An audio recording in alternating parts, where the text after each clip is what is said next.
All right, good evening, everybody. I'd like to welcome you all to joint meeting between the Milford Planning Board and the Milford Board of Selectmen. My name is Tim Finan. I am the chair of the Planning Board. This is going to be a hybrid meeting tonight. We're meeting here in the Board of Selectmen's meeting room, and we are also you can also join us remotely over Zoom. The connection information you can find on the town website at the calendar. And I believe it's all the same information as the previous Board of Selectmen meeting, so if you're already connected to that, you're good anyway. And I believe we are broadcasting on Channel 8 as well, right? So we're live on GTM Channel 8 at the same time. So just to kind of kick things off, first I want to thank the board for meeting with us. This was, I think it's always a good idea, for different committees to get together and just talk, because, we have a lot of cross-functional responsibilities and it's nice to get together every now and then. So that's what we're really trying to do here. I guess we should probably start with introductions. I think we all know each other, but we might as well go around the table, if someone doesn't, for the folks at home, So Vanessa, can you start and we'll kind of go this way? Yeah, I'm Vanessa Sheehan. Chris Levante. Gary Daniels. That's Tim Finan. Tina Philbrick. Paul Parigi. Andrew Finelli. Paul Amato. Janet Langdell. All right, and I'll also note that Lori Radke, town administrators at the table, Kyle Fennell, our community development director, and Terry Dolan is also here, our town planner. So I actually would encourage during this meeting, you guys to chime in as well. This should be a community common, informal meeting that we want to get a lot of stuff on the table. Okay, so just as context, the way this started, the reason this came up is while the planning board, Susan, get up there. I recognize Susan Robinson, planning board member, has just joined us. So while the planning board was as we were discussing our goals for the coming year, our annual, every year we go through the goals, it was brought up that it would be it's a good idea if we could make sure that whatever our goals are in line with whatever the Board of Selectmen's goals are, because we want to recognize we're not all going to agree on everything, but we should at least be all marching in the same direction, or at least we know what we're all doing, so everyone's on the same page. So that's kind of why we did this. We wanted to just get everybody on the same page, make sure that we're just generally marching in the same direction. I actually view this kind of, you recall you folks had one of your meetings when you were interviewing planning board members early in the year. One of the discussions that you had was, I think, Gary, you used the term, what's your plan B, when you were talking about the election results from last year, what's the plan going forward? Which I was here in the audience, I thought that was a great discussion. But I think the rest of the board would benefit from having that same discussion. And Tim, wasn't part of our discussion early on the fact that if we could improve communication between various boards and elected and appointed, that there may be things that pop up that we hadn't thought of that fits into what our function is, or there's overlap where we can all work together kind of thing. So again, somebody else's idea may spur something on this side of the table too. Definitely, thank you for that. So just kind of to frame the whole thing, so we don't have an agenda intentionally, right? Because we just want this to be a discussion on how we should collectively be going forward. We did produce a memo that you should have all seen in your packets that just kind of outlines our goals. And I see you guys gave us yours today, so that's great too. I guess before we just open it up, and my goal is that I'm going to do a bunch of talking right now, and then hopefully I'm going to shut up and everyone else is going to talk. So I will just kind of go through this memo and just to lay it on the table what our goals are. I doubt we're going to discuss all of these goals tonight, but we'll put them on there and just go from there. Our first goal was we came up with 5 goals. We discussed a whole bunch of things. We boiled it down to 5 goals, 3 high priority and 2 lower priority. We kind of just put them in those 2 boxes. The first high priority goal was the housing related zoning. So this is kind of what you folks were talking about. This is really how we go forward from the attempted zoning, the zoning articles that were on the ballot last year. You recall we had 4, one of them passed. So we need to kind of decide what, if anything, we're going to do going forward. So that's our kind of top priority goal for this year. The second priority is the groundwater protection overlay amendment. So this is our ordinance, part of the zoning ordinance that regulates groundwater for groundwater protection. So it hasn't been updated in a while, and we need a whole, it contains maps and things like that that have wellheads and wetlands and that sort of thing, aquifers. And some of those maps are pretty old. So it's important that we get that updated. So that's something we want to do this year. We've had a committee that's been working over a year, right? It's been over a year. It's been 2 years? Wow. So there's been a lot of work done on this. And we're hoping we're gonna bring this home this summer, right? Kyle's kind of sort of nodding. So Tim, do you think, so the reason it didn't get to the voters last year is there were maybe not two sides, but there was some people that looked at it one way and some people that looked at it the other way. And I'm hoping that if we're going to try to move this forward, we're going to try to come to some middle ground on that and not have somebody win and somebody lose. Yeah. It's got to be, It's all, because I don't know that you're going to get the votes if you try to. Yep, absolutely. It's all the same thing, right? We want to. it's all about balancing and getting to Yeah. that middle ground of a win-win for all the way So around. obviously that topic, can potentially be controversial, you're going too far, you're not going far enough, that kind of thing. So, yeah, so absolutely. So we're hoping that we'll get that wrapped up this year and get that on the warrant. But honestly, if we don't, we don't. I mean, we don't want to rush something important like that, but hopefully we'll get there this summer. That was our second goal, and both of those, so the other thing that I didn't mention that is like a common thread almost through a lot of this is the master plan that we recently, adopted. That has specific actions in the plan that we want to kind of track. We don't want to let that stuff, we spent a lot of money, the taxpayers spent a lot of money on that master plan, and we want to kind of keep it at the forefront. And these first two, the housing related zoning and the groundwater protection, are both specifically called out in the master plan's implementation matrix to get that done. So that's the second goal. The third, well, the next two goals are really about the fees. The goal number 3 is a review of our impact fee schedule. We haven't done that in a while. We're supposed to do it every year. It's part of the ordinance, says that we review it every year. So we've been reviewing it.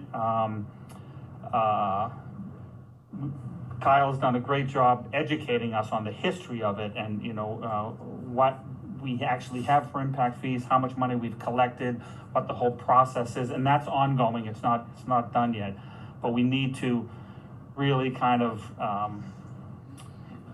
get that in writing, what the processes are on how we collect these fees. What if we don't use the fees? How do you refund them to the people who paid them? Because that's part of the RSA that allows us to collect fees.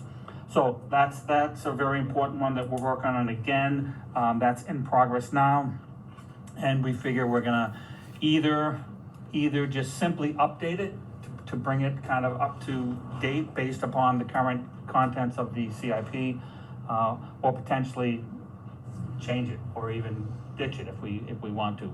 That would revolve. There's another mutual philosophical discussion too about impact fees themselves and whether or not they are a worthwhile endeavor given the return on investment, and the impact that they potentially can have on development, whether it be commercial or residential.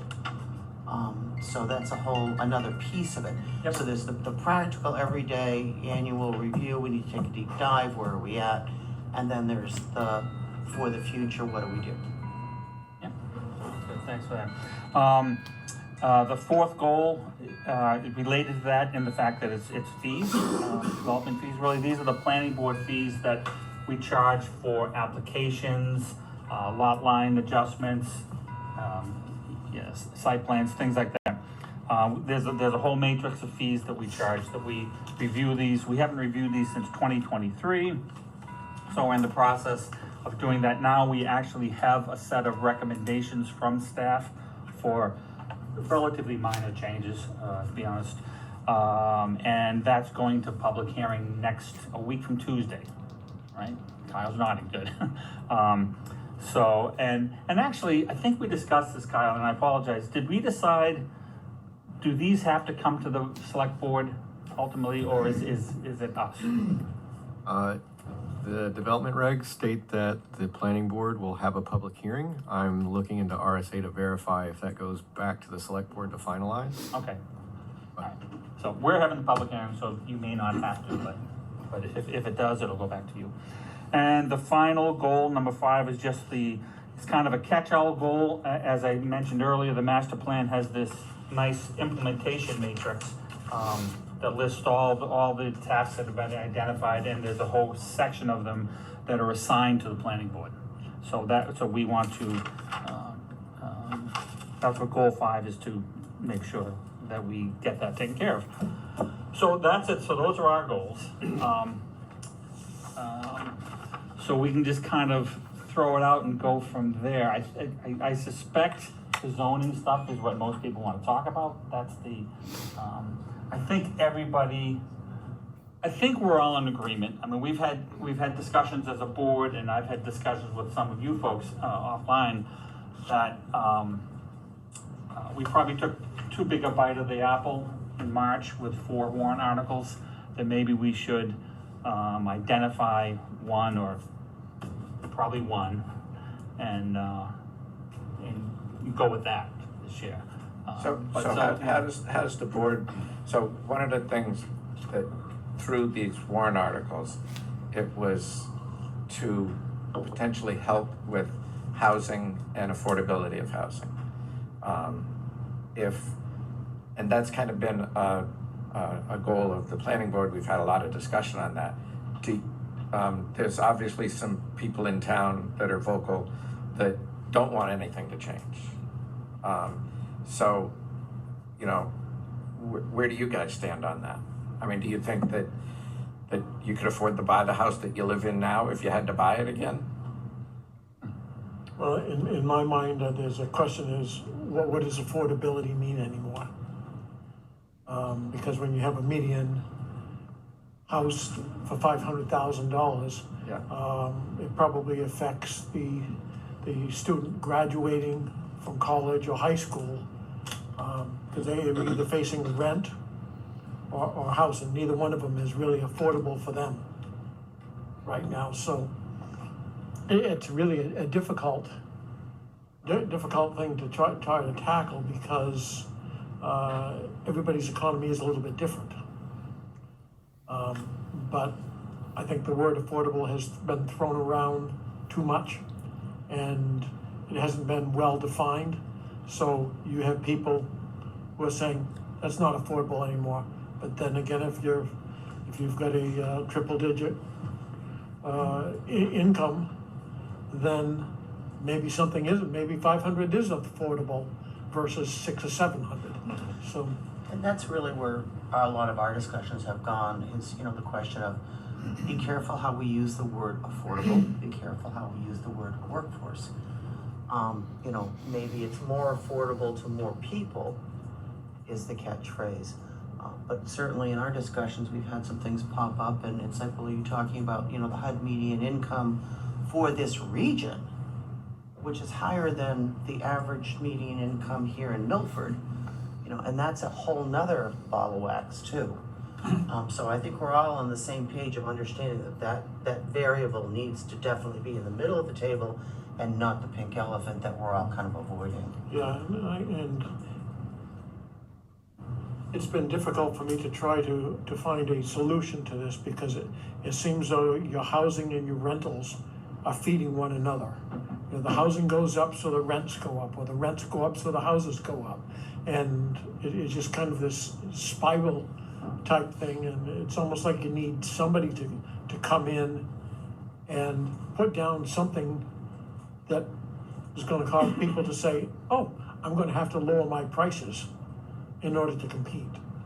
But I think that's where you get a lot of market price. I had a lot of people that talked to me around voting saying, you know, it'd be great if you could find some more affordable housing or houses that were more affordable. The problem that comes into is we all know the economy that we're in now is if you're selling a house and you have the person that can come buy it cash versus maybe the first time buyer that has to jump through the hoops to do whatever. If that house is, let's say, reasonably priced, that house a lot of the times around here is then gets switched into the commercial market, as I'm gonna call it, has become a rental property. So it's you sort of become outbid as that first time buyer because you have the people, let's face it, it's the people with money that can afford to go through and buy them to then rent them out. So that question comes down to what is the affordable housing? How many different things what we have in our control that we can change to make it more affordable? Is it really going to hit the people that need it to be affordable, or is it going to hit the people that are gonna buy it and turn around and rent what you're saying?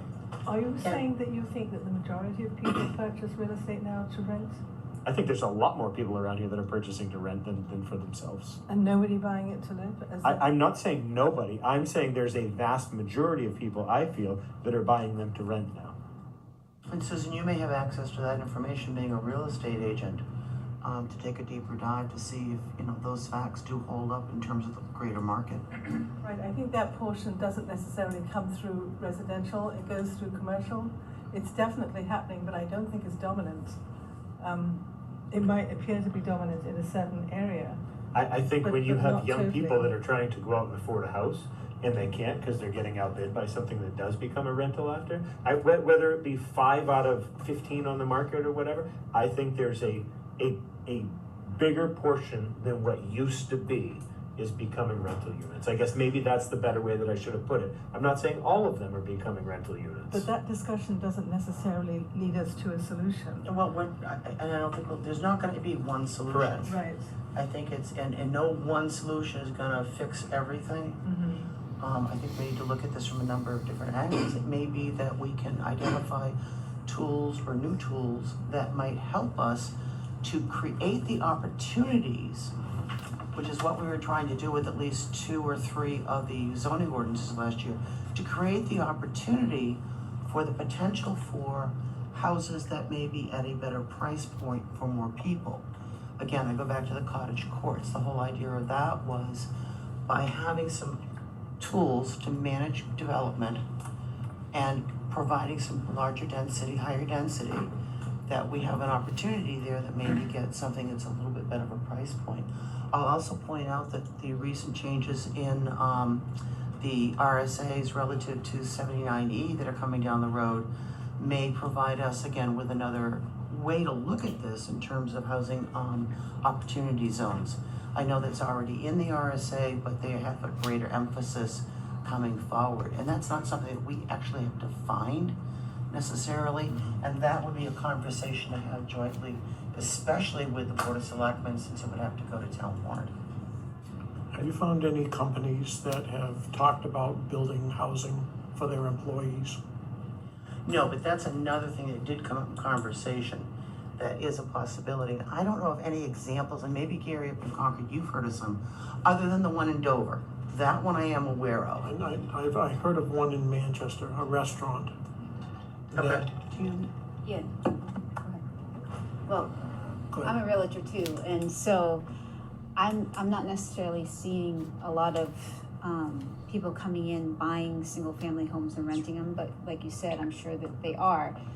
My clients that I work with, my buyers, they're getting outbid by people that are moving in from out of state, like Massachusetts and New York, that are coming to New Hampshire to live. They have more money, and unfortunately, younger individuals that are just starting out don't have the resources to, bid $20,000-$30,000 over asking price, because everything is driven by the market. And we can talk about building affordable housing, but the market is driving And what that's it's not going a out new to, phenomenon right? either, So- and they're getting a bigger price tag for their house out of state Mhm. and coming here. Right. Yeah. They have more buying power here. Mhm. But the problem is it's very difficult to build wealth working if you don't own a home. If you're gonna pay rent for 30 years, you're gonna have nothing. If you're gonna buy a home and take 30 years to pay for it, you're still gonna have an asset that probably is gonna be worth more than what you bought it. And that allows people to retire. How do you retire if you're gonna pay rent your entire life, and every time you turn around, your rent goes up and your rent goes up, and it's the same apartment? So I think it's imperative that we try to find ways to allow people to own homes that wanna live in Milford. I think one of the only ways you're really gonna lower those prices, though, in my eyes, comes down to, is like you said, market rate. There's not many developers out there that are going to build a house and say, you know what, I know I could probably double my money on this and get 500,000, but instead I'm gonna build it for 250 and I'm gonna sell it to somebody. Well, There's not many of those out there. Well, we have discussed that, that we can't ask the builder to think that way. Yep. They've been very explicit, and we've discussed the fact that they're going to need incentives, and we're going to have to create incentives to make that happen. And in my opinion, that's the next thought, and that's the next action. And it requires concentration on all our parts. And those are some of the actions that we tried to take with some of the Warrant articles. density in the warrant Right. articles last year, trying to make that case. Do you think the language that we used was not specific enough to the issues? If you're asking my opinion, Mhm. I think the overwhelming problem last year with the four of them was the one that was focused on the oval area. I think that was too big. I think that started the cascading scare of people that then all of a sudden said, I'm not gonna vote for any of them. Even though the Because of that density- one. I really do think that in my opinion, that's Yeah. only my opinion. I think that was really the crux of the matter. But I think a lot of the people actually read them because the ADU one passed. And I think It's the simplest but I one think of the all of ADU them. one actually passed because people have a tendency of starting to read a paragraph, if you want to say, and it said bringing us in compliance with the state. That warrant article, in theory, really should have been split into that zoning change, should have really been broken into two. Yes, it brought us into compliance, but also it increased the square footage. So there was really two things being solved with that. So that to me proves that people, I'm gonna say, sort of did read them, per se. Well, they did, but I really think it did start the cascade, Chris, of people, the vote no on all of them. Those people who read it understood that of the four, that was the lower hanging fruit, if you will. But I think, in my opinion, from a lot of the people that I spoke with, let's face it, we have, 25% of the registered voters that go and vote in Milford. So what I call that is you have what I call a core group of residents that, whether they live here for a year or 20 years, it doesn't matter. But they may like the way something is, and they may not want to change. They may like where they live. They may not want to see it changed. How many people have you actually heard that have come out and said, look, I moved from Nashua, I moved from Manchester, I moved here. I didn't want to stay there because I didn't like what it was. And the biggest thing, and you see it as your social media, I know you see them as well. How many comments do you hear, Nashua or Manchester's coming to Milford? That's, and I understand that These we people have to came to evolve. Milford because they could afford to buy in Milford. Correct. I When understand. they move from Massachusetts here, they may be driving to Massachusetts to work because they still have a job there. And we know that because our master plan came back and said 90% of the people that live in Milford don't work in Milford. So we know that they're going somewhere else to work. And that's not new. Absolutely. It's not- That has been, Milford has been a sleeping community per se, for years. A commuter town, many different slangs that you hear out of it. None of that has changed. It's still, In your lifetime. I mean, we look back to like the 70s and the 1970s, not the 1870s. It might have been a little bit different picture demographically, but point well taken. But I do think we need to get we've got the incentives in there, but you need to have, on all four of those warrant articles, except maybe the oval one, there was no mention of affordability, no mention of workforce housing at all. Right, so I think we have to put that in there so that, like we were talking about this 79E. It's one of the changes that are being proposed, like I guess it has passed, just hasn't been signed yet, is adds, you can, because currently with 79E, I think you can go up to 10 years tax forgiveness for rehabilitated rehabilitate, is not the right word, but renovated, adapted reuse of buildings. The new one allows you to include new housing, build from scratch new housing, and it changes the formula where you can go, I just looked it up. If you have no affordable houses, it goes from 10 years down to 7. But if you do have affordable housing, and again, how do you define it, right? But it does attempt to define it. You can go up to 15 years. So there's a big incentive, and that puts in the affordable, so somebody will have to put, you know, 30% of their units must be affordable, whatever that is. So that forces it to come down. How And I does think it the do the afford- valuations? I think the affordability there is defined through the RSA. Yeah, it Because the existing 79E that we've known, that was, you basically take your current valuation before you do your renovations, and you basically hold your valuations moving forward for, I think we tend to do 5 years or something of that nature, I think. it allowed up to 10. But yeah, I it's think up to your it's typically discretion. done 5, I Your think, I'm discretion. not positive. But either way, how do you take something that's new? Do you take the current land value and you only Well, go there's a tax it? definition in the RSA, I'm not Yeah, sure, we I have to don't, go into, I just haven't seen it yet, that's Just, why. yeah. That's- Take a look at Yeah, it, it's it's like- really interesting. like 120% of something, right? It's something like- 120% of the area mean, yeah, I still think it's the HUD median Yeah. wage for the But region. my point is, I think we need to get that back in somewhere, you know, so that we're not just, because in this environment, even though if you're gonna do the cottage courts, which I think are wonderful, the developer's still gonna sell them for $600,000 if they can. You know, there's no, We can't So- speak so- to affordability in the warrant article, because affordability, the price of the project is determined by the developer. So we can't say, but if the RSA defines that word as something, we can use But that. if I can just interject here, one of the density bonuses controls, if you will, could be that, you know, you can get this number of increased units if you provide X percentage at this defined, and you can use the workforce housing RSA. Yeah. I mean, that's the standard one that's out there. Or if we had our own criteria, well-researched, you could do something like that, but it can be done. Right, and there's gotta be a way that if you build 7 houses and 3 of them are called affordable, that those people can't turn around in 2 years and sell the house Right. for as much as their neighbor's house. And there's gotta be some legal way to do that in the deed.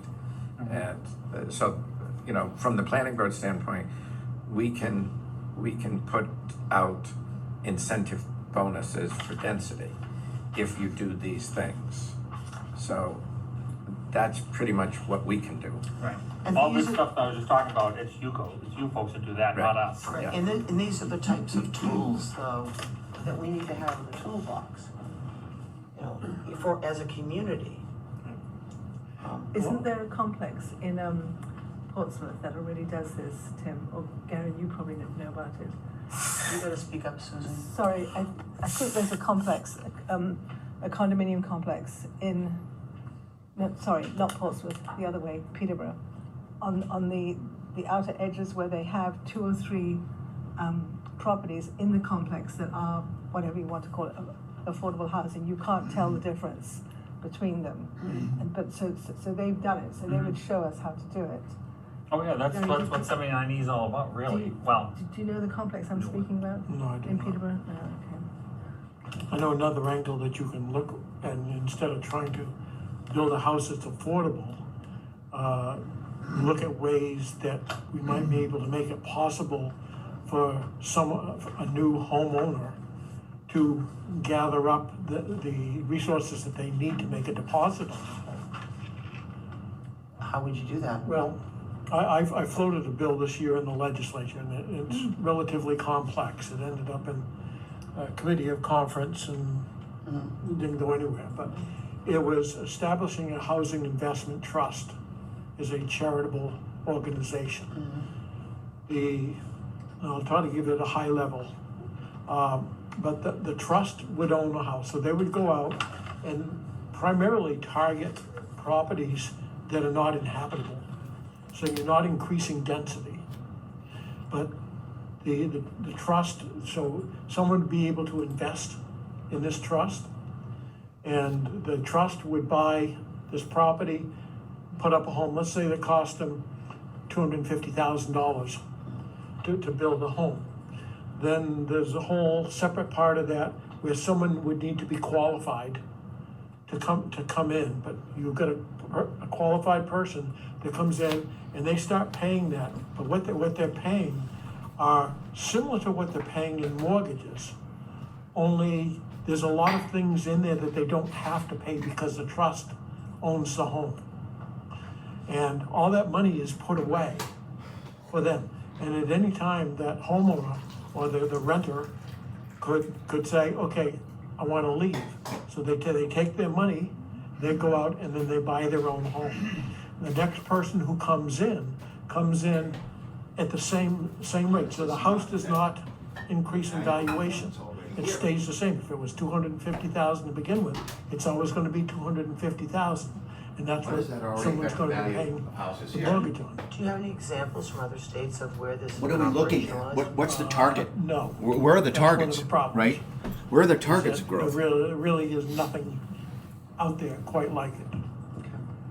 It sounds a little bit, and again, I could be way off base, it sounds a little bit like Habitat for Humanity, but again, that's a nonprofit that's raising some money. And So I'm would sure this trust be a 501c3? Yes. Okay. so. And that's what we started out with the bill, just concentrating on that, because right now, if you're a charitable organization, you have to pay $400 to establish a charity. So, you know, we simply wanted to say to the Secretary of State, would you be willing to waive the $400 if this charity was for housing? Now, we ran into other problems like using the term housing investment trust, because that's also used by some of the unions. So, you know, we wanted to kind of separate the thing. And, I mean, it was a big undertaking.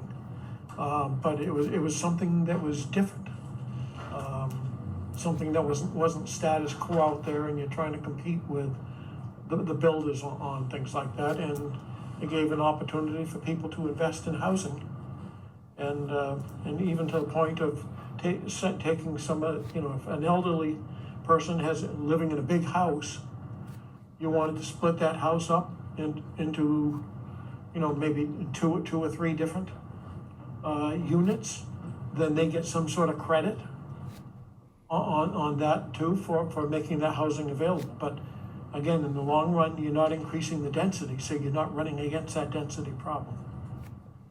I was talking with a company in town about an idea of having kind of little villages, and this would help their employees.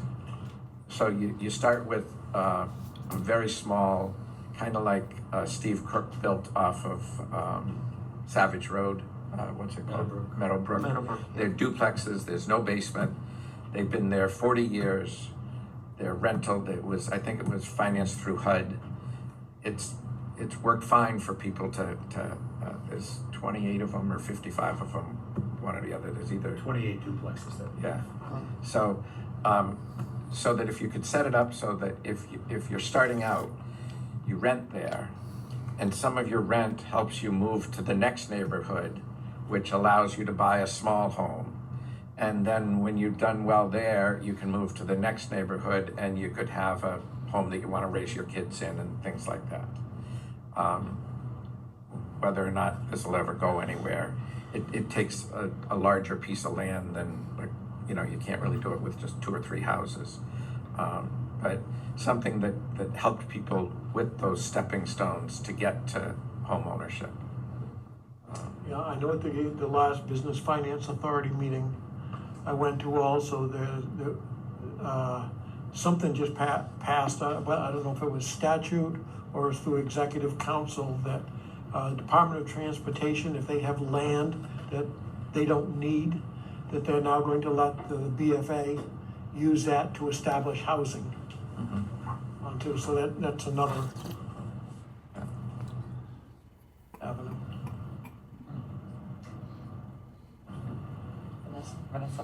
Yeah, so this, you're looking for housing that's different than all the housing that's currently being built in Milford, because we have, Mill Street has the apartments going in, we've got a large number of apartments going off South Street, where Hampshire Hills is there, near Panema Road, there's houses being built there, so I don't think we're not building in Milford, we obviously are, so you're thinking about different kind of housing?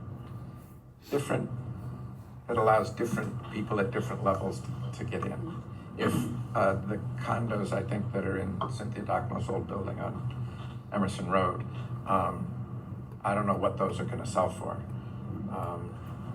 Rented. They're rented.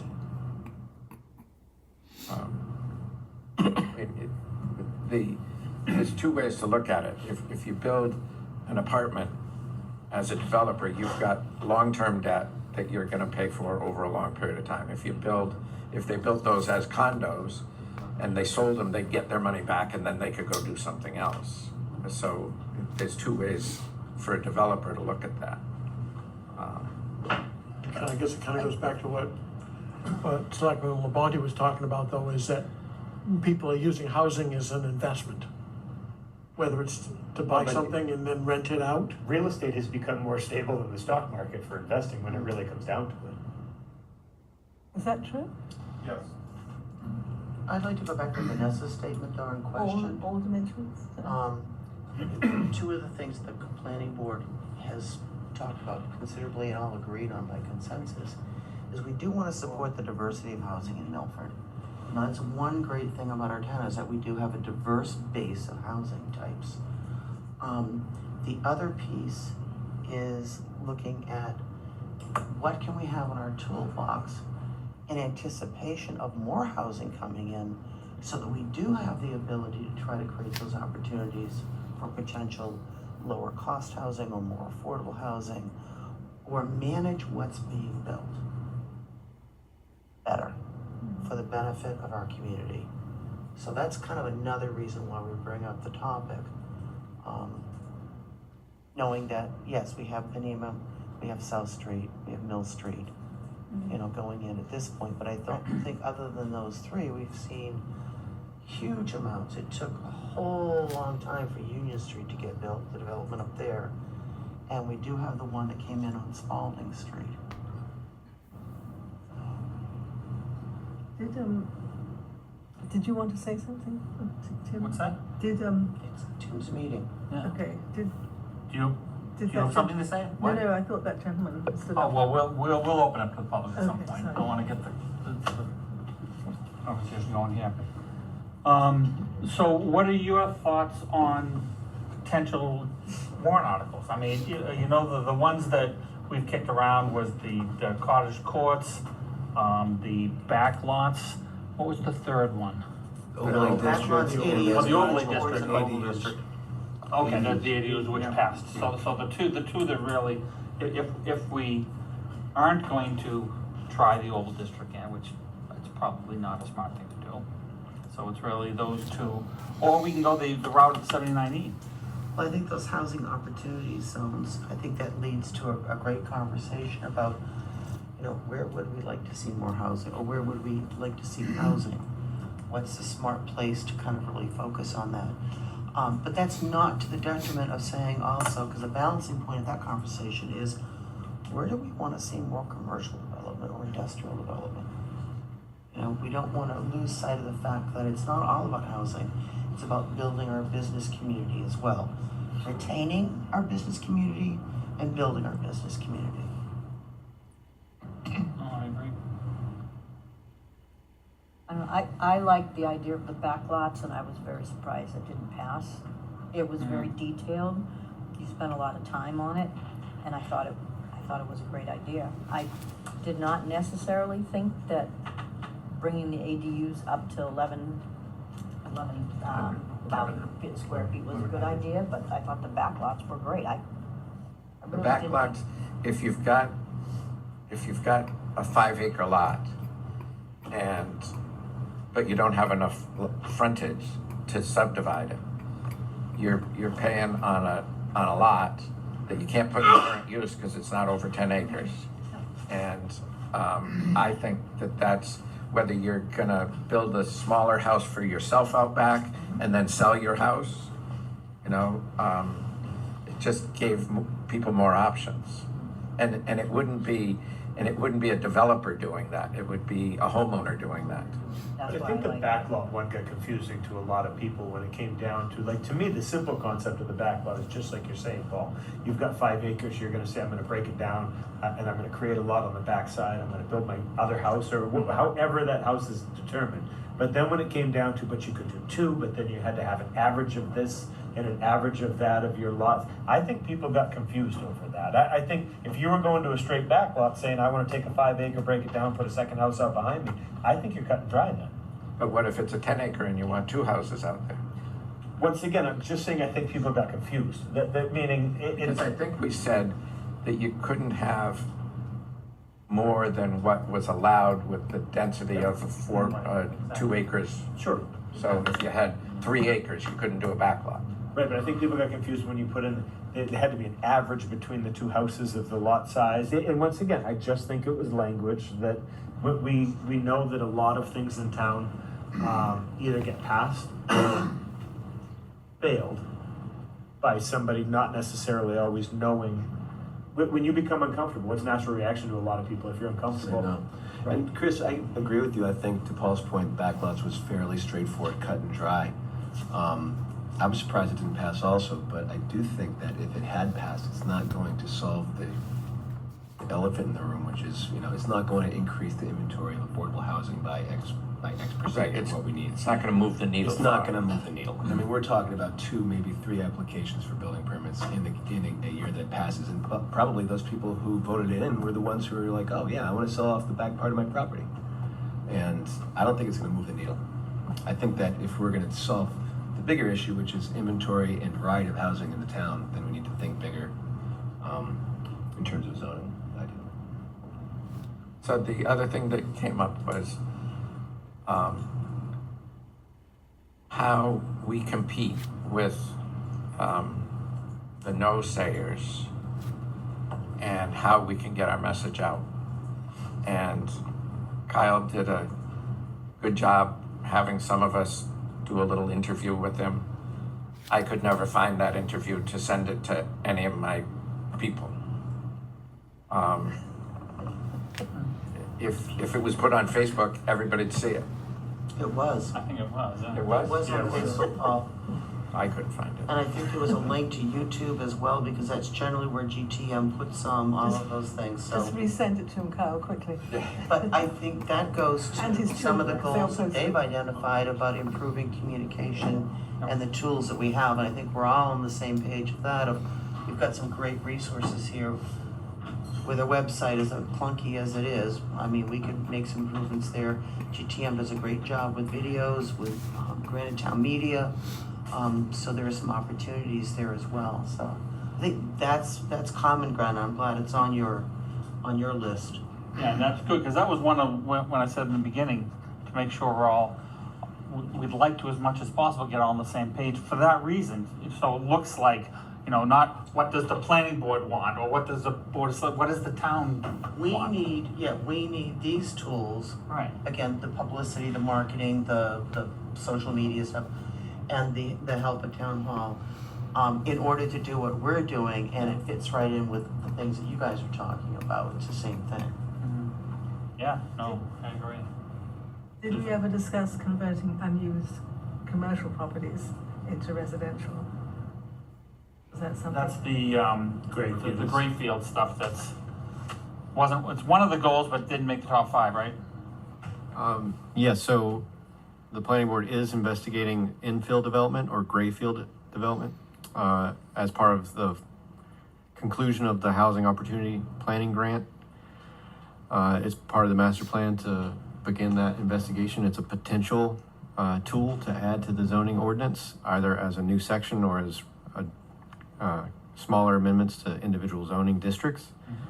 But I also think the topic of conversion of commercial properties to residential would be addressed by a town adoption of the new 79E legislation once signed by the There's a whole governor. section in it now about that. It would count. So it would actually extend tax abatement opportunities to property owners that have commercial that That's want the to kind of convert it incentive, to right. residential, if adopted. But that also gets to the conversation we had, and part of that came up during the discussion of the overlook.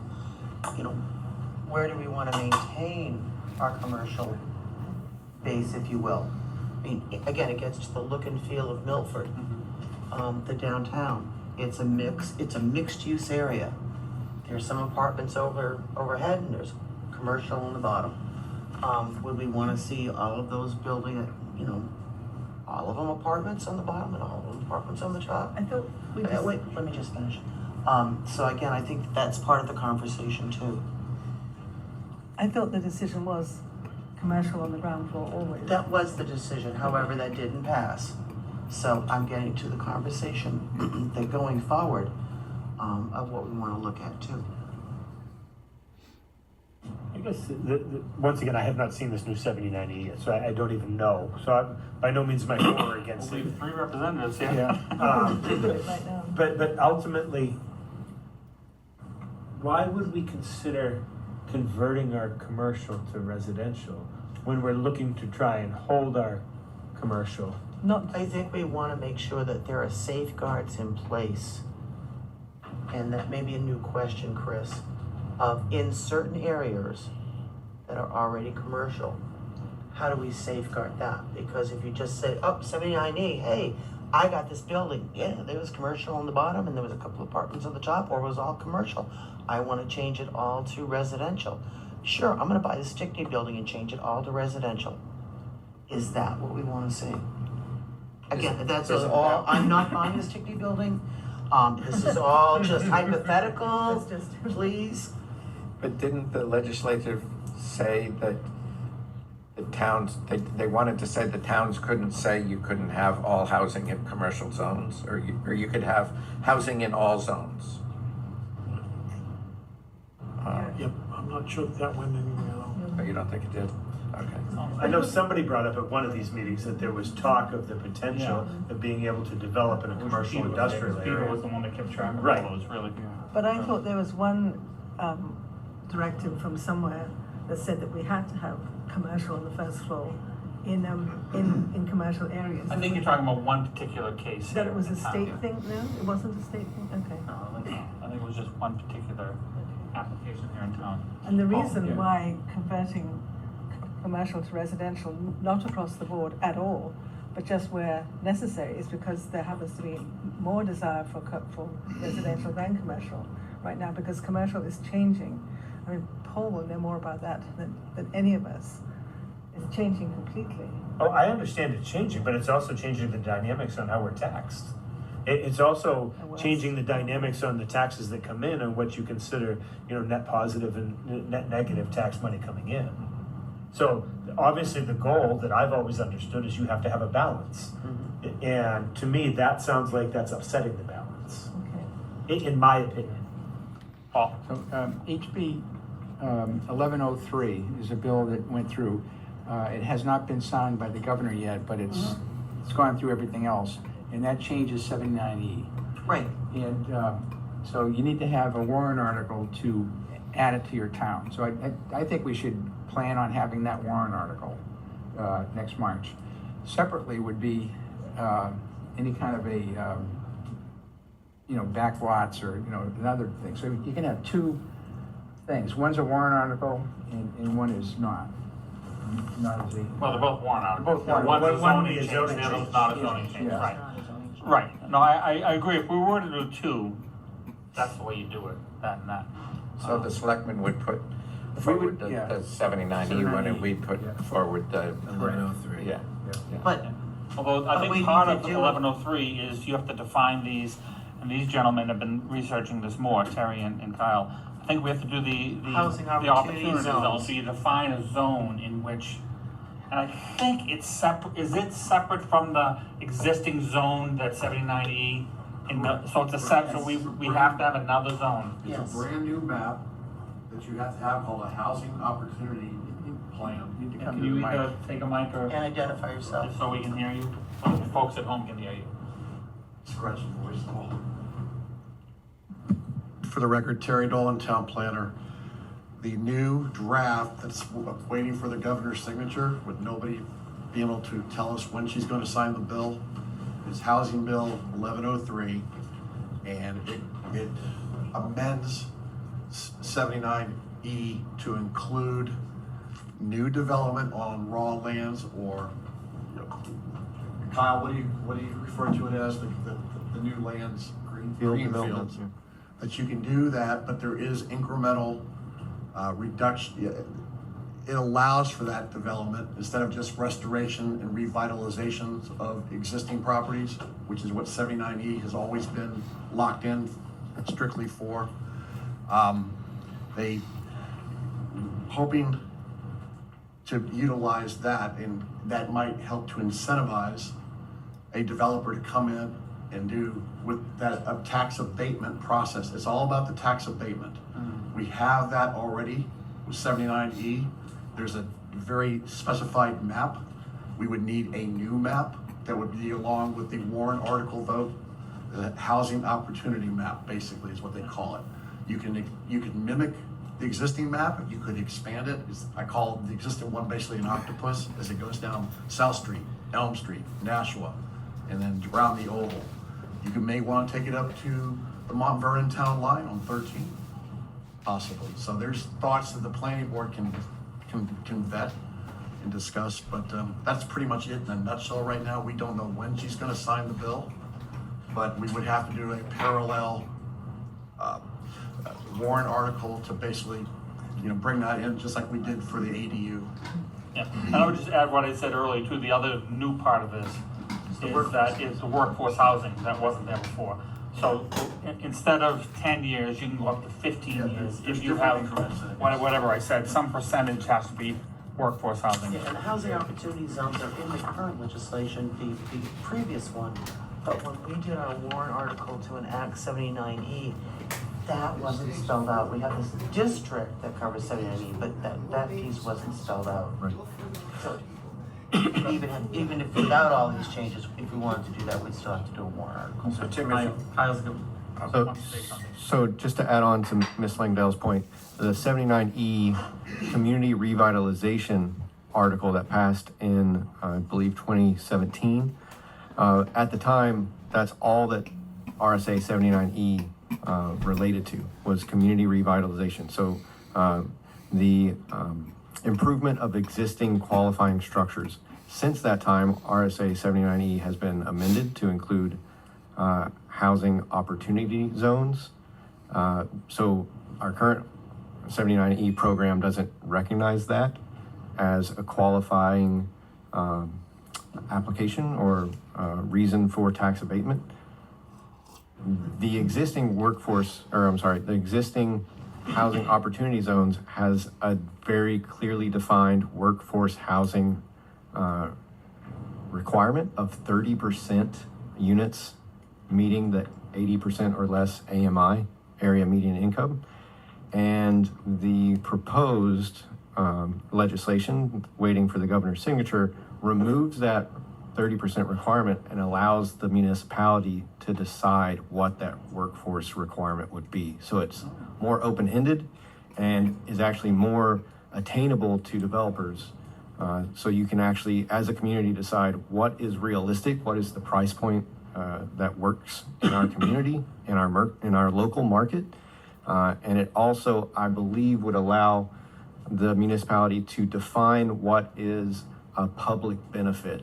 So I think that would allow the municipality, the town of Milford, to decide, is ownership versus rental units, which is a greater public benefit. So I think there is a lot to discuss in terms of setting up the housing opportunity zones, but I believe conversations like this is the right avenue to get to those details. Yeah, no, that's great. I didn't realize that piece of it. And then, as we had been talking offline a little bit about, we were given a couple of anecdotal stories of developments that did this already. And I noticed one of the communities, they had their own defined list of public benefits. which I didn't know you could actually define your own, but apparently we can now, or you guys can do that now, so. So Tim, does, No, the community can, because the community has to vote on it. Right, You right. make recommendations. Right.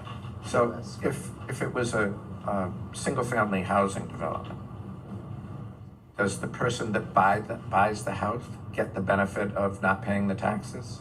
Or because the developer, what good does it do the developer if he sold the house? That's a good question. I don't know. That's a great question. And then, you know, I thought it was, it's for the property, not the owner. So So It goes with if the they deed. sell it, it's gonna go with the deed. Yeah.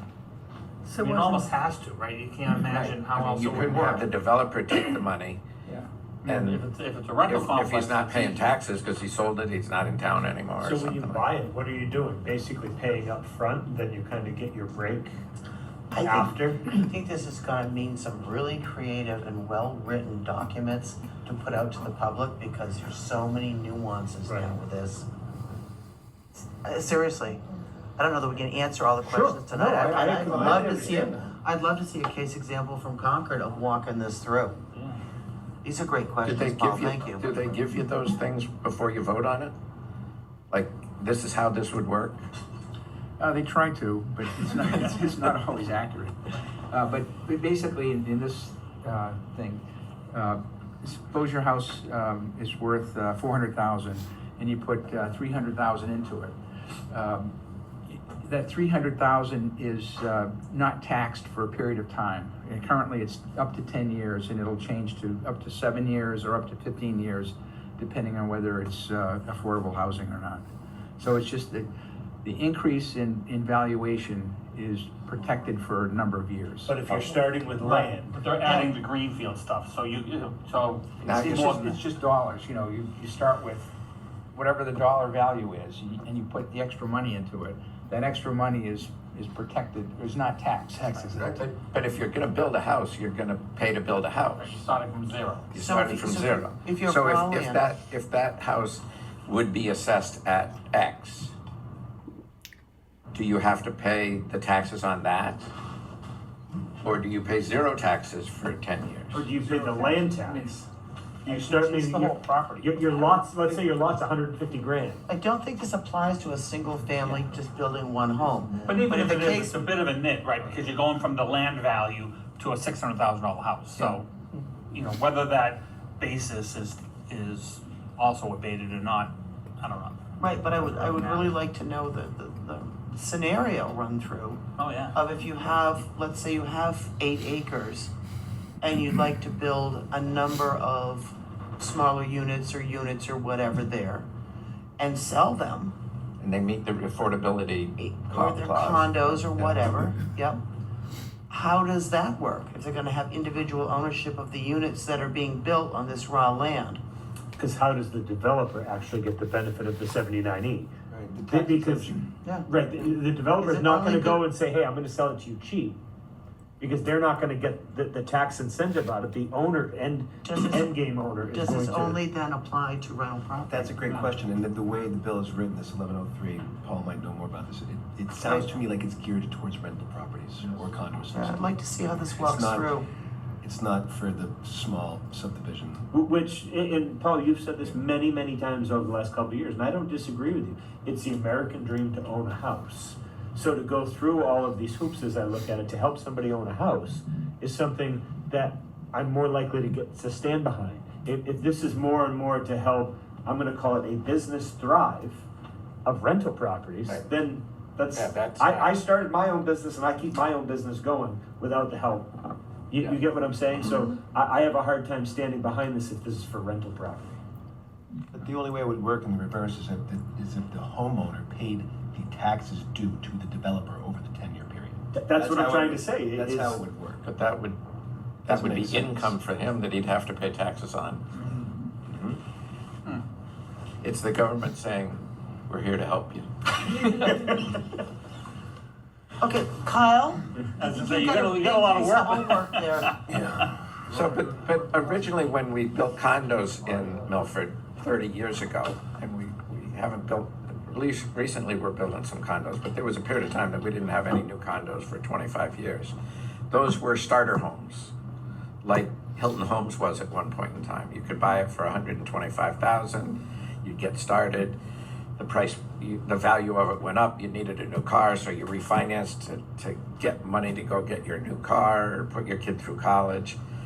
And condos act as a similar thing. They don't usually sell for the price of a single-family home, because most people, if they had the money to buy a single-family home or to make the debt service payments, they would do that. But now you go back to that Hilton Homes. I came from Hilton Homes. And you look at it to buy a house in Hilton Homes now, and you're paying over $500,000 Yeah. But for a starter home. That's not the people's People fault. still can't. So if you drive through Hilton Homes, there's some people that have kept their house up very well and some people that not so well. That's gonna, if one of the realtors goes in and says, you wanna sell your house, well, the one next door sold for $560,000, but it looks beautiful, and yours doesn't look so beautiful, you may not get the $560,000.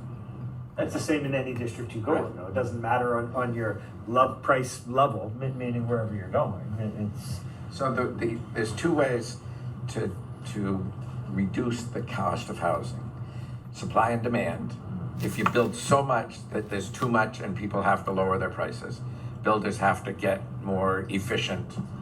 The housing starts go down to the point that there's too much lumber and they have to lower the price of lumber and things like that. Land value. Land value, but I don't see that happening anytime soon, I don't unless see- we have a huge recession. But I don't see us being able to build that inventory enough that it's gonna lower the level, because if this was a regional problem, if this was a New Hampshire problem, even a New England problem, this is throughout the whole country. It doesn't matter where you go, whether you're on the east coast of New England or you're in Hawaii, the same problem comes down to housing shortage. But It there's doesn't other matter. areas of the country that it's easier to build houses than in the Northeast. Sure. There's a neighborhood or a town just below where I stay in Florida in the winter. They did a subdivision and they're gonna put 30,000 houses in. Wow. I mean, that's 60,000 people. That's all of the Sauhegan Valley. And, well, they gotta put a exit in off of the interstate. So what? Do they have lots of centres, communal centres in those sorts of gigantic They houses? built it downtown, they put, Right, yeah. some It's apartments. urban Yeah, development, yeah. right? Yeah. That's But absolutely amazing. if that's the case, it's a national-wide problem, and these boards aren't collectively forward-thinking and putting things in place that are going to stay ahead of it. We're gonna fall behind these other towns, and we're gonna be left in the dust, per se, when it comes to the future of housing. And I think things like 79E, like the Warren articles we're talking about, 1103, and even setting up a housing opportunity overlay are all good talking points for our planning board to talk about. And Yep. I As think well that as we other- want to know if you guys were on the same page as it pertains to. As well as other tools, Yeah. So- toolbox. So activate everything. Well, open it for consideration. I think Paul's correct. I mean, I don't think you're gonna be able to build houses fast enough, because as soon as you build them, people who are working in Massachusetts living in Massachusetts and working in New Hampshire will move to New Hampshire, just like businesses are coming here, so they're gonna fill up as soon as they're done. And I think that's part of the issue We right now. get some of those businesses, though, that are coming up from Massachusetts that you mentioned, to come to Milford. Well, in the 80s, we had people coming here and then driving down Route 3 to 128 or 495 where their jobs were. And eventually they said, well, this is not the brightest thing in the world to drive Route 3 every morning and every afternoon. And they find a job in New Hampshire. Yeah, you did that. You did that. 20 years, Yeah. Who brought the water? Who brought the water? Oh my God. Susan, it's been here Did that the just pop in your entire head? meeting. I'm just so impressed that Okay. So, and the other thing is this, we don't have many lots that you can do what we did at Badger Hill, which took 35, 30 years. because it was in Is the it middle of a actually market change. Yeah, that's all It that is, is. all the way up back, Every it's all lot's done sold. finally. Yeah, every lot's But sold that and only built. slowed down, Paul, because it was in the middle of a huge market change. I mean, Well, there was a number of market changes, there were a number of owners. When you, Yeah, right at the when you, beginning, when you yeah. have something that takes that long to do, you know, originally they were gonna buy a new fire truck, they were gonna do all this, but then that owner went bankrupt, and then somebody else took it over, and he said, well, I can't do all that stuff.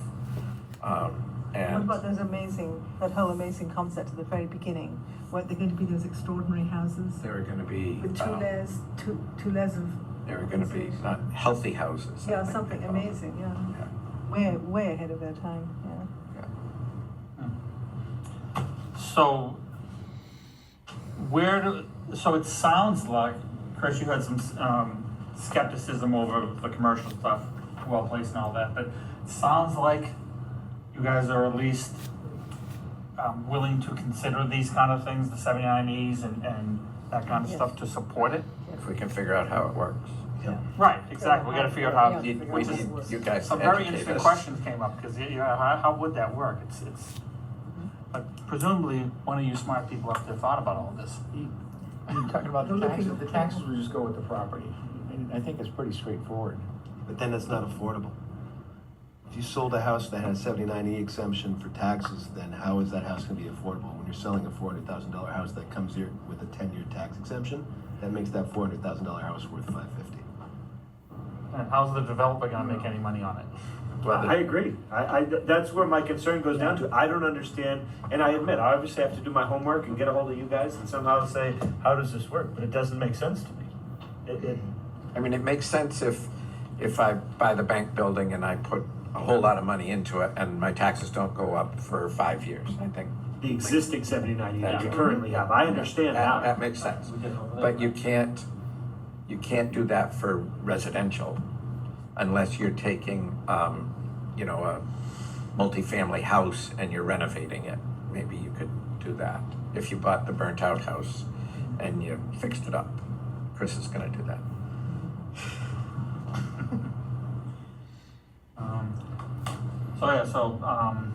Because this would take, as we said, probably 2 warrant articles. Well, the 790 is one warrant article, and 790 is one warrant article, and we already have the basis for that with our other one.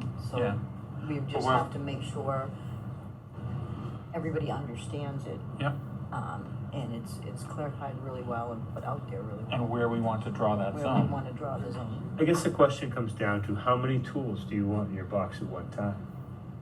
I understand where you keep Yeah. saying. Exactly. So to me, to go through and basically go, I'm gonna say on a shopping spree, I admit I'm exaggerating, and saying, okay, we're gonna chuck all these tools at you guys. Well, the question comes down to how do you know what balances out versus trying little by little and seeing what makes the difference? I think Even with 79E, so the town gives up tax revenue, right? All you're doing is dispersing liability to everybody else. Right. Because at the end of the day, we're gonna raise the same money, right? But you're not forgiving taxes, you're forgiving future taxes. Same difference. Well, actually, it's not. I mean, it's not like you're not removing revenue streams so from the town. when you're doing it from a commercial standpoint, you're saying for the most part that in theory that commercial standpoint is typically going to come in as tax positive revenue, right? Mm-hmm. So now when you flip over to the residential side of it, you're actually saying that chances are is going to be tax negative. So now you're going to bring someone in for up to 15 years, and you're going to say, okay, that's going to be tax negative, and it's going to be dispersed amongst all the rest of our shoulders. Well, you're right. That scenario of converting commercial to residential. That's what I'm saying, and I'm saying this early because I don't understand the new 79. But I'm just saying, in general, with 79E, when you're abating taxes, it's future taxes, so you're not taking money out of the existing revenue stream. No, but you're not growing the revenue. You're not growing it. But no, Exactly. but you also could be expanding your operations on what you have to do to support these future people coming in, the future money. So we did some analysis and conversation around the queue, the 216 apartment buildings on South Street. I think that they said there would be 8 additional children, 8 kids in the school district with 216 apartments. Less than a dozen. It was less than a dozen. I think it was 8. 216 total units. Now, if a program like this made a project like that feasible or not, meaning that if we couldn't approve a 79E or move something forward with the 10, what would you call it? 1103, then what we're forfeiting is all the profits, the opportunity profits of taxes in year 11, 12, 15, 20, 25, because otherwise it's going to be raw land. And I understand you have to have foresight and forethought going forward on planning ahead, I understand that. But the example of the queue, or any other one for that matter, if you also remember that the dynamics of that have changed so much since originally presented. That was gonna be, multi-people were gonna live together in the same thing, that's why there were 3 bedrooms, now everything's kicked down to 2 bedrooms, there's no more 3s, meaning that the whole dynamics changed, going back to 2s. Could you be increasing, the children because now you don't have, nobody knows is my point. Just like everybody has talked about before in a lot of these committee meetings, you don't know until it comes in. I think one of the basic things changed with the queue is it took us a number of extra months to approve it. And during those extra months, the interest rates went from 2 to 3% to 6 to 7%. And it doesn't work unless they do something else. So they are building less buildings and still getting the same number of units. So they tried to make it work that way. Because it would cost less to build smaller apartments than it would to build more bigger apartments. They seem to want to do some that are more affordable. But in that case, the owner would get the benefit of the 79E. That seems pretty clear to me because they're going to own it, and now they're not going to have to pay taxes going forward. Right. But is that going to affect the market? Is that going to affect the rent per se, or are they still going to get market rent out of it? I assume they're still going to get market rent. I understand at the end of the day, that's still also putting the money back into their pocket for, I'm going to call it the ROI on their investment. Well, maybe so there is an ROI on their investment. Yeah, I assume they calculate their ROA based on current market rents, regardless of tax exemption. I think another thing we need to bring into the equation, though, is that as you talk about building all these houses, what's the effect going to be on our emergency services? How many more fire trucks do we need? How many more DPW trucks do we need? How much does the police department have to grow? Fire department, all these things. And water sewer. That's going to have an effect on taxes. I would venture to guess that those things you mentioned could be paid for with 2 years of tax revenue from 216 apartment buildings. And you know that those numbers are much better than I do. Gary, I think you bring up a point that we do consider. We may not bring it out, as a bulleted list or a punch list at every discussion, but certainly, especially around water and sewer, it's a big consideration. Do we have the capacity? Again, talking about housing, do we have the capacity for these units or this units or whatever? Again, in some situations, the builder has to add to our sewer lines and our water lines to make things work. But it's that ultimate capacity of the facilities that we have. And that goes to school in there too. Yeah, and we've done, there's been a number of studies School though. population has been going down. And there've been a number of studies though that show that, school-age children are coming from single-family homes versus rental units, so. I'm just saying, these are some of the things that people are going to be thinking of when they're going to vote on this condition. And these are things that we think about too. And so as it all projects comes come back in. to the messaging and the communication. And one of the things we have talked about with these zones is you could potentially put the zones just outside of water and sewer to encourage developers to pull it further. So have the water and sewer commissioners come to you with a plan that says, if we had all the money in the world, we'd like to put water and sewer here, or water here, or sewer here, anything. I mean, do they have a kind of a 5-year plan as to what they'd like to do? I think a lot of the stuff has changed with water sewer over the last couple of years. If you were to go back to 5 years ago, you would have heard that our usage of the plant was a lot higher than what it is now. Seeing as there were some metering changes, I'm going to say that there was some double calculations made as far as it turned out we're actually at lower usage than what we thought at the time. But at one point, they were talking about we have to start planning as far as for expansion. Fortunately, we found out, or the town of Milford found out, that the metering was, I'm going to say duplicated somehow. I don't really know how to word it, but it had to do with some of the outfall was getting added into the numbers. So either way, the percentage is down. But no matter how you look at it, when you get to a certain capacity, no matter what, you're going to have to start looking. And I'm not saying it's good or bad. That wasn't trying to go either way on that conversation. And just to throw in, and this is more for the benefit of the viewing public, part of the process when an application does come before the planning board is it goes out for interdepartmental review. And that's to fire, police, ambulance, DPW, water and sewer, all the departments. And they have an opportunity to weigh in, ask the questions, form an opinion. And again, if a development came in, a 30,000 unit development on some special land that we have somewhere, I am sure that the feedback. I went flying today, I didn't see any of it. Yeah, really. I think water and sewer would come back and say, we have capacity. And that's one question that we do continue to ask, what is our capacity? Have we met it yet? Again, not just for housing, but also for commercial development as well. Kind of like the people that want to use, Liberty fuel or, natural gas and can't get it because there's no capacity. Right, up in Laconia or up that way, Laconia, they can't, Liberty doesn't have the gas to feed them. We have that problem in the Northeast because we don't have the pipelines that come across, so most of what we have is trucked in, trained in, whatever. But this is a distribution problem, not a supply problem. So if we just, I don't want to leave one specific area out, and that's industrial. We've got some great employers in town. I think we want to try to keep them in town.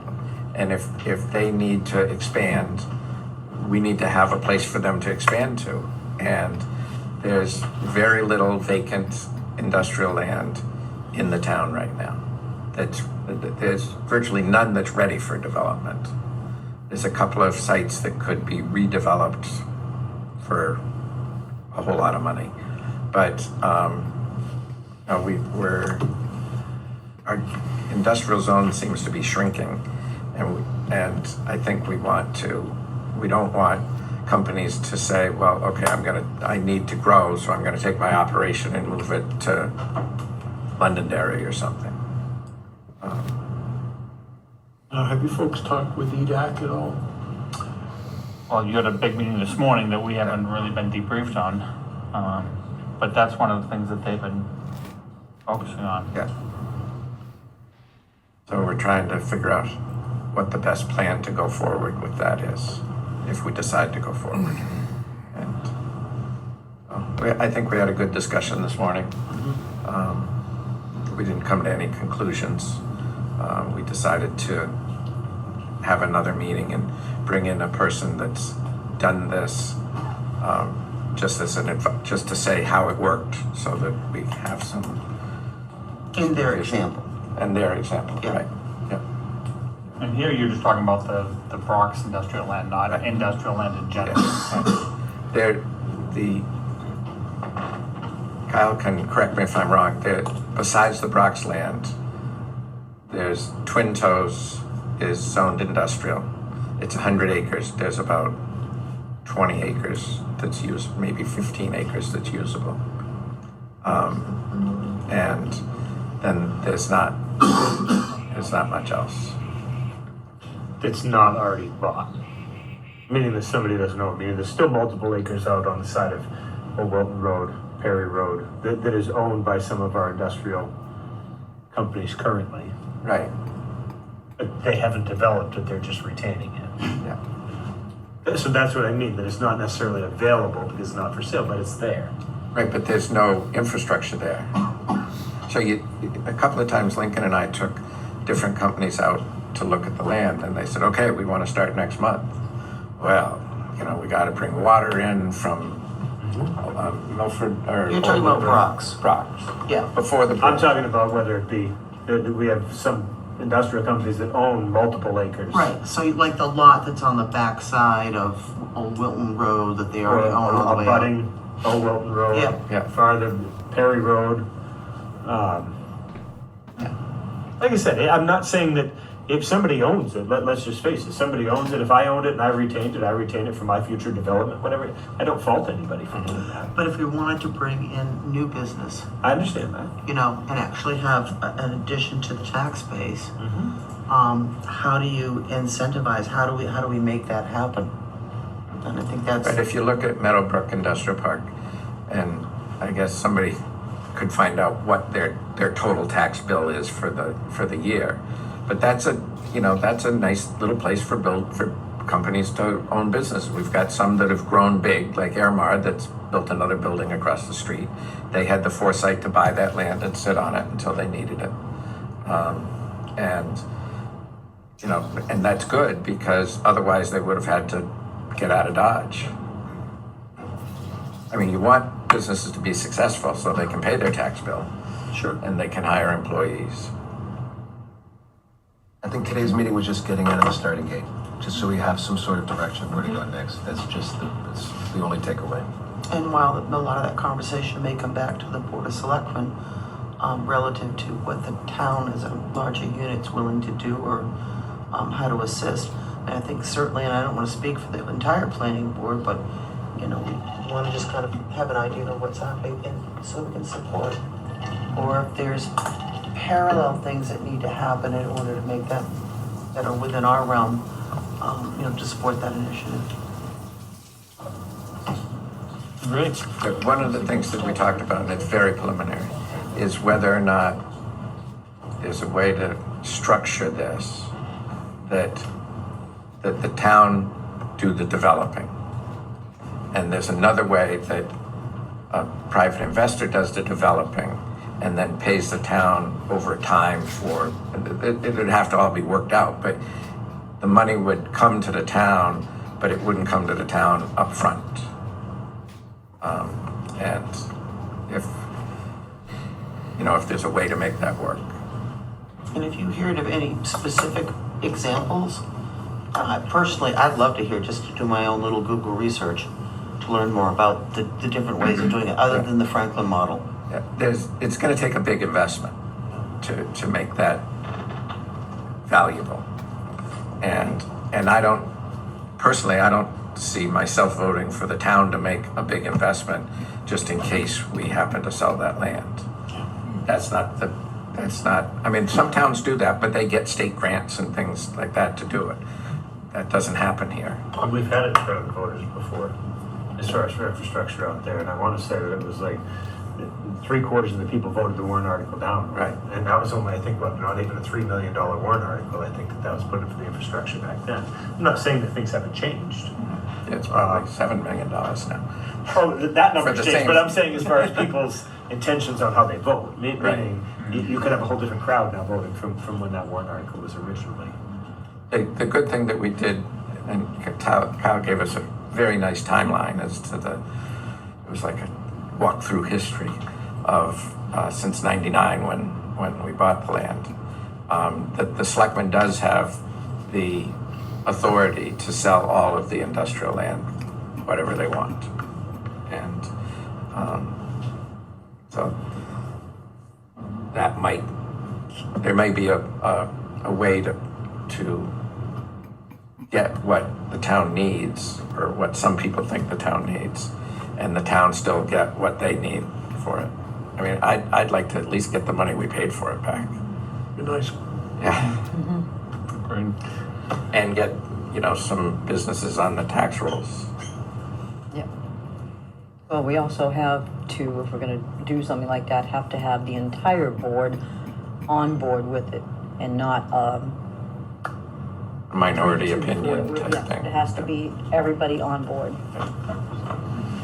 And Same planning board with as well. I mean, you want to guys, get yeah. everyone much direction. So good.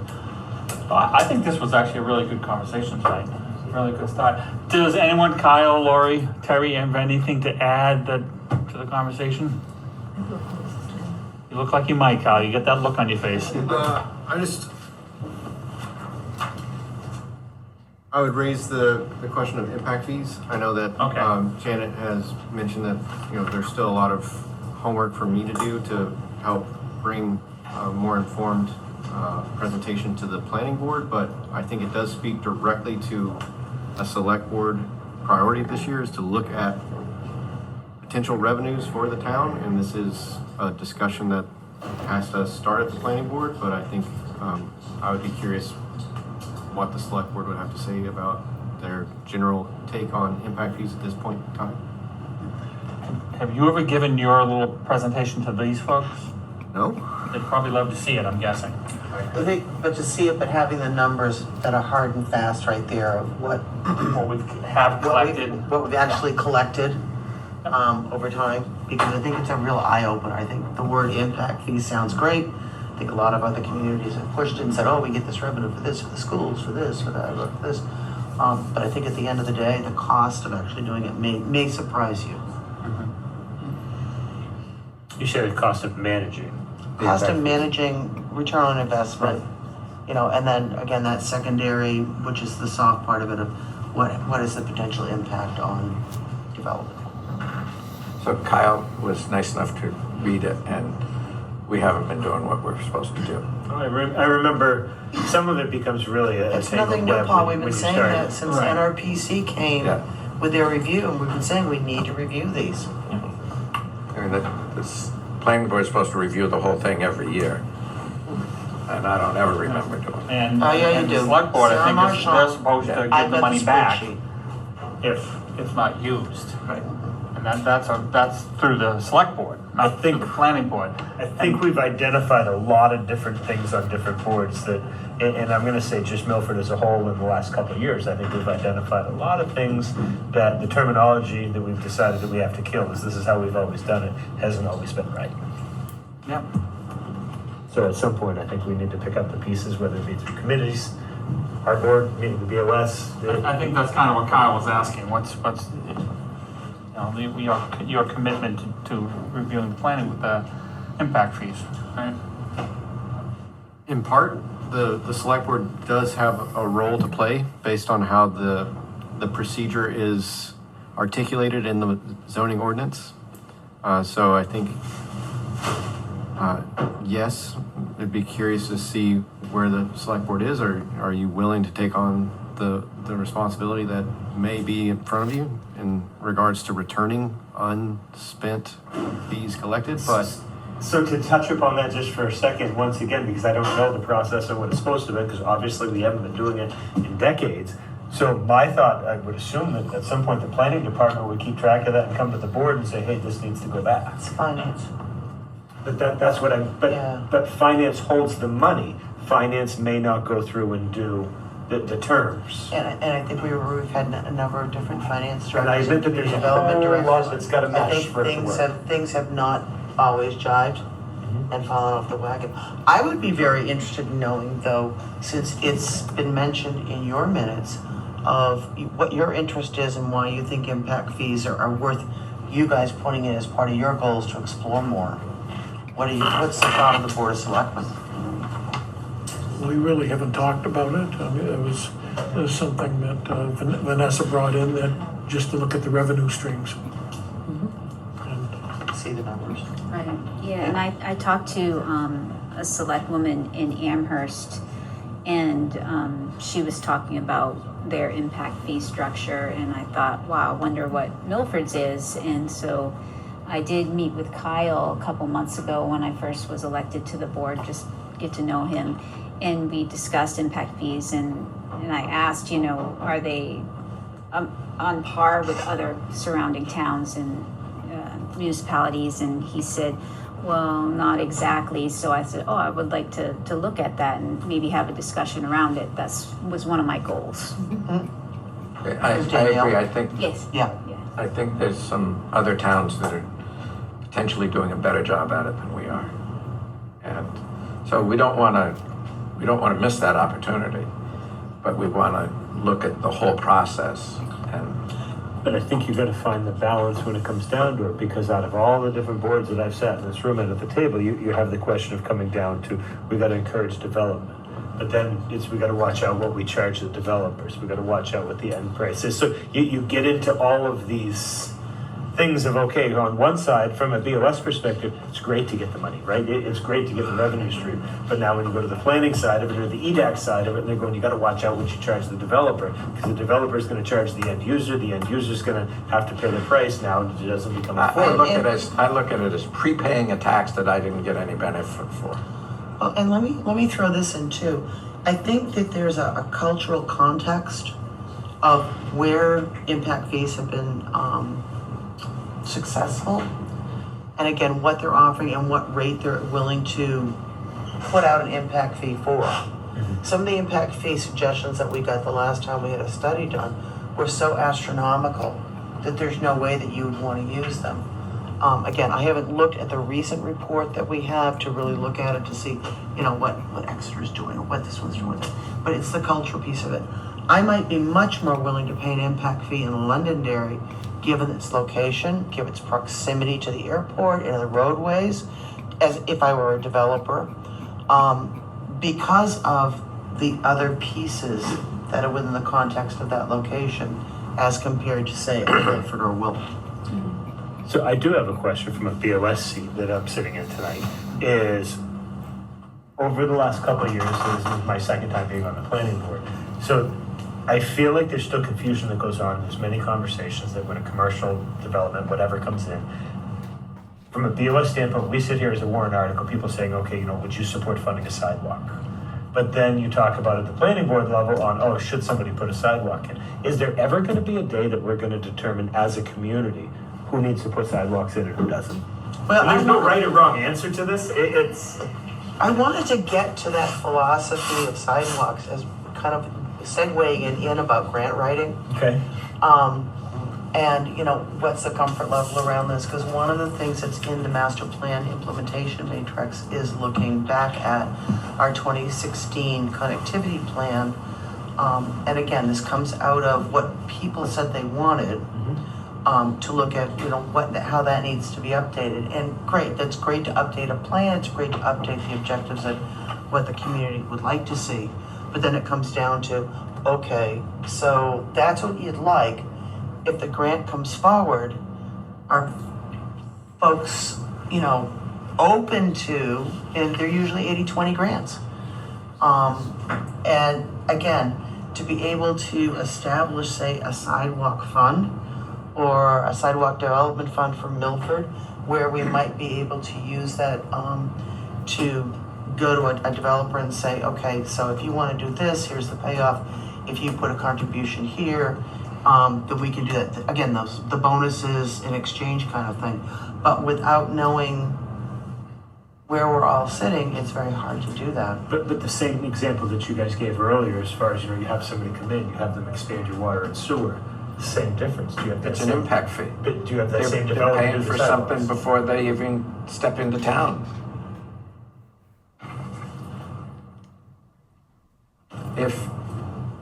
I think sidewalks are a town issue, not a person that bought a lot and wants to do something on that lot that's not on the oval. It's out of town, but it's on the list that someday we'd like to see sidewalks there. But if you have somebody that's coming in and putting 216 units, 350 units, 500 units, they're a lot easier to talk to because they've got the wherewithal to do that. But this is what I'm asking. Is it ever going to get to the point where it comes down to that it's not necessarily a question? This is the requirement when you put this in. And so the question now comes to, we've heard from you, you've heard from me, you've heard from Paul. Paul, Gary, I'll step back and let everyone else jump in. I mean, there's more people at the table, so there's a larger discussion to be had of where we're all at. There are other members of the planning board that aren't here this evening that may have a different opinion. How often? That's where we get to our collective, that's the conversation and level of conversation we need to do to get to a collective, collaborative approach to this, I believe. Now, you mentioned, I think it was 2016 when this was done. How often do you review that? Because I would guess that probably 30% of the people that lived in Milford in 2016 are no longer here. I can tell you that at least 4 of the people that were on that committee still live in this town, and I was not one of them. But that's beside the point. We do look at it regularly, or at least we try to look at it regularly and take it into consideration. But certainly it does need to be redone and relooked at. Again, it's 10 years out, and we've had some development come in, Gary. We've also lost a lot of funding that we've had on the table and ready to go. You know, be that as it may, that's old news. But I said one more thing, then I'm Go, gonna shut go, up. I'm done. I think the planning board and the board of selectmen should come up with a plan that says, if we had money to put sidewalks, this is where we'd like to see it. This is the first choice, this is the second choice, this is the third choice. It doesn't have, in my mind, anything to do with where somebody happens to buy land that they want to do something. It's where do you want sidewalks? And That's the 2016 connectivity plan. And yes, the street I think you're talking about is on that plan, Paul. If you'd like a copy of it, we certainly can get you a copy. but the town has put nothing toward doing That's, that. but that's the second part of it. Where we like it, and how are we willing to fund this? That's the other part you're talking about, if we had the money. See, that's a different scenario. Right, in my mind, there should be a sidewalk to Adams Field. And that was on the plan that we had an 80-20 thing, and it didn't pass. It's been actually, I think, part of at least 2 grants that we've gotten approved that just didn't go forward. That was actually just recently brought up at this table, the BOS meeting. And as far as applying for a grant, and I brought up that same thing, and it actually got said that, oh no, the connectivity to the Amherst sidewalk is actually more important. So once again, and these are the things that I'm saying, I agree, we need to be more united on the front out of it, but because that one didn't fit the opportunity. So it was that in Nashua Street. But you're the folks That was the you're the folks presentation that that sit was up put high. forward. You should be able to get together with staff and say, you know, okay, there's some people in town that think we should have more sidewalks. There's a lot of people in town that don't want to pay for them. So come up with, I just don't think it's, I don't want to do it haphazard like we're doing it now. I don't think it And I could don't cost believe we anything. are as haphazard as perhaps you might. Yeah, I was just gonna add this, like, I don't know how we can avoid it being almost